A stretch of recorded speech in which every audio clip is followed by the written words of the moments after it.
गए उस आदेश की जिस पर संग्राम छिड़ गया है। मुजफ्फरनगर में कांवड़ यात्रा मार्ग पर दुकानदारों, ढाबा, होटल संचालकों और रेहड़ी पटरी वालों को अपनी पहचान वाली नेम प्लेट लगाने को कहा गया है। जो लोग कुछ वक्त पहले तक कागज न दिखाने की बातें किया करते थे, अब अपनी दुकान के आगे बड़े बड़े अक्षरों की प्लेट लगा रहे हैं।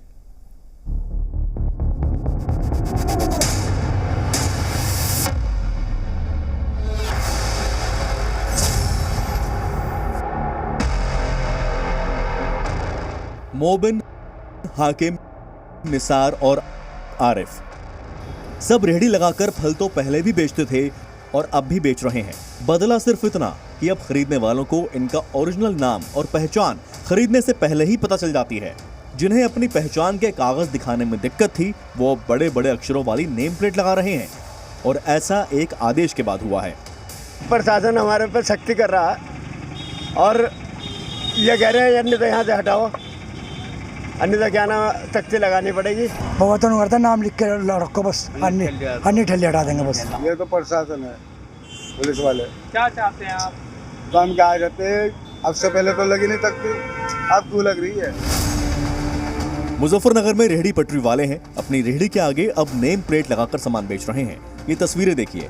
आम की रेहड़ी पर बड़े बड़े अक्षरों में लिखा है आरिफ फल, निसार फल वाला, हाकिम फल वाला।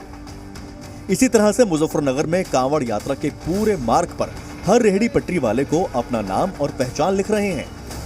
ऐसा इसलिए कि 22 जुलाई को शुरू होने वाली कांवड़ यात्रा को ध्यान में रखते हुए आदेश हुआ है कि कांवड़ यात्रा पर पड़ने वाली सभी मीट, अंडे और शराब की दुकानें बंद रहेंगी। सभी दुकानों, होटल, ढाबा, रेहड़ी पटरी वालों को अपना नाम साफ और बड़े शब्दों में लिखना होगा। ऐसा नहीं है कि मर्जी है कि नाम लिखें या ना लिखें, दुकान मालिकों की इच्छा पर निर्भर नहीं करेगा, बल्कि मुजफ्फरनगर प्रशासन ने इसकी सख्त हिदायत जारी की है, जिसे मुजफ्फरनगर में लोग मान भी रहे हैं।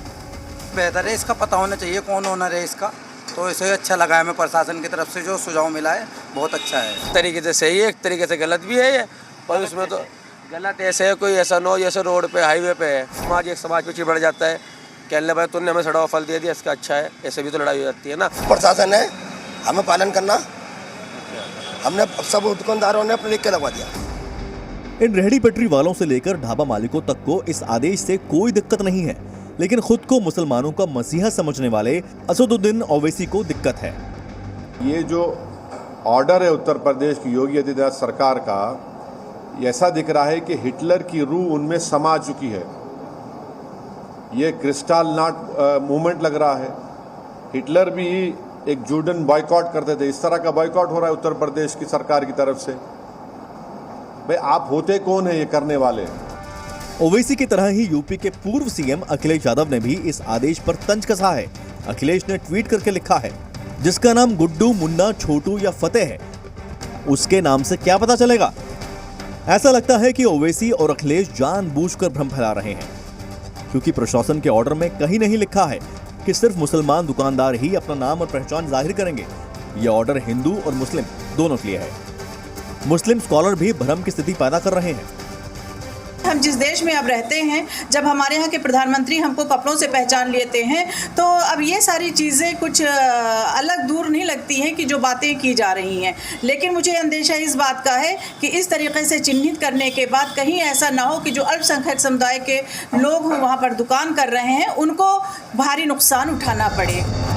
ऐसा भी नहीं है कि ये कोई पहली बार हो रहा है कि कांवड़ यात्रा के मार्ग पर पड़ने वाले सारे नॉनवेज होटल और मीट, अंडे की दुकानें बंद करवा दी गई हैं। ऐसा साल 2023 में भी हुआ है, और ऐसा सिर्फ मुजफ्फरनगर में नहीं, बल्कि सूबे में पूरे कांवड़ यात्रा मार्ग पर किया गया है।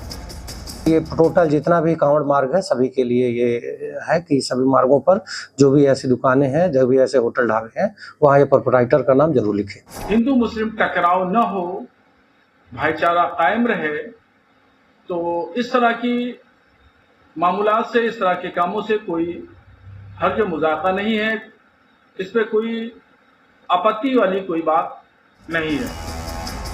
कांवड़ियों की मर्जी है, वो चाहे जहां से खाना खरीदें और खाएं, बस दुकान पर ओरिजिनल नाम लिखने से होगा ये कि कोई कंफ्यूजन नहीं होगी। ब्यूरो रिपोर्ट, जी मीडिया।